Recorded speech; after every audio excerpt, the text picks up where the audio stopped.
Hello and welcome to another episode of Ctrl Alt, dammit. I'm Dammit to Hell and today is Wednesday, May the 22nd. In today's stories we'll be talking about The Witcher 3, Life by You, Nintendo and Shiver Entertainment, Kingdom Hearts, PlayStation London, and Xbox Gamepass. As always, thank you very much for taking some time out of your day to watch the video, and let's get into it. 9 years after release, The Witcher 3 now has official mod support as CDPR has added RedKIT to the PC version of the game. A dedicated modding community has continued to breathe life into the game for some time, so Witcher modding isn't new by any means, but giving players access to the tools that were used to develop the game should open up the modding world to more players. Players who are intimidated by the modding process and wary of editing files will now be able to add mods to their game with a click of a button. CDPR has also provided official walkthroughs on how to install mods either through Nexus or the Steam Workshop.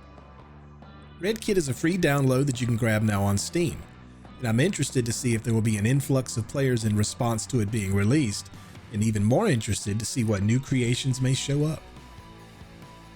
Potential Sims competitor Life by You has been delayed, again.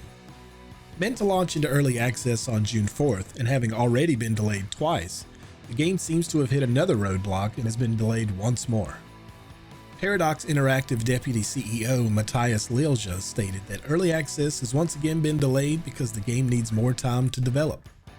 There's now no new release window because they don't want to give out a date that they might not be able to meet.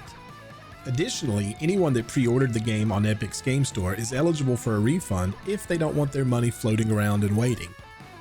It's never fun to see a game you're excited for get delayed, much less delayed multiple times. But on the other hand, it's never fun to spend money on a game that is less than half-baked, whether it's early access or not. Nintendo has purchased Shiver Entertainment, the company responsible for the Switch ports of Hogwarts Legacy and Mortal Kombat 1 from Embracer Group, and one more company has escaped the evil grip of corporate greed and slipped into the grip of another. Founded in 2012, Shiver helped shape franchises like Need for Speed and Guitar Hero, while making a name for themselves porting and developing games. They were then purchased by Embracer Group back in 2021. Nintendo stated, by welcoming Shiver's experienced and accomplished development team, Nintendo aims to secure high-level resources for porting and developing software titles. Going forward, even after it becomes part of the Nintendo Group, Shiver's focus will remain the same, continuing commissions that port and develop software for multiple platforms including Nintendo Switch. The acquisition will be completed pending satisfaction of all relevant customary closing conditions. The entire Kingdom Hearts series is coming to Steam on June the 13th. Soon, you'll be able to play Kingdom Hearts HD 1.5 and 2.5 Remix, Kingdom Hearts HD 2.8 Final Chapter Prologue, and Kingdom Hearts 3 plus Remind DLC on Steam.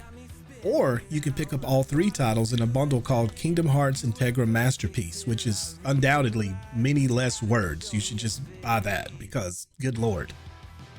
While the series has been available on Epic since 2021, there's still some people that refuse to interact with Epic in any way, despite its near constant offering of free games and the fact that the launcher is in a much different place than it used to be. I've actually owned all three games on Epic since they released, but have just never found the time to commit to playing them all. I did watch one of my kids when they were around 4 roam around the starting beach area for hours just refusing to make progress, but I'll get around to it eventually. One day, probably. PlayStation London, founded in 2002 and probably best known for SingStar, a surprisingly fun party-style karaoke title, has been shut down by Sony. Back in February, Sony announced plans to close down the studio as parts of cuts that would be made to around 8% of its workforce, or 900 employees, which also included people at Naughty Dog and Insomniac.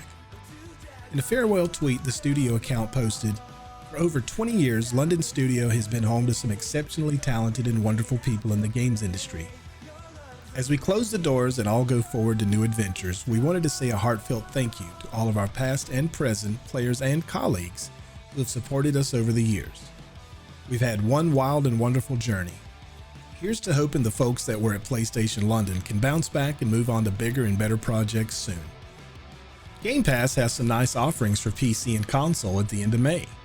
Yesterday on the 21st, they added Senua's Saga Hellblade 2 as a day one game, which I played, finished, and loved.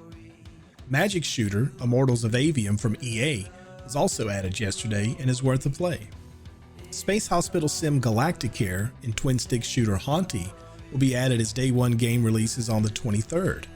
And finally, Souls-like RPG Lords of the Fallen and third-person puzzle action game Humanity will be added on the 30th. And that's going to do it for another episode of Ctrl Alt Dammit. Thank you very much for taking time to watch. If you're still here at the end of the video, I see you. I appreciate it. Leave a thumbs up, drop me a comment. I love reading them, and please consider subscribing to bring more news to the channel on a regular basis. Don't forget that I stream on Twitch, 3 p.m. Eastern, twitch.tv/dammittohell. Come hang out with us, get to know the community, and I will see you in the next video. Until we meet again on Friday, be safe, be sexy, touch your butt. Okay, bye.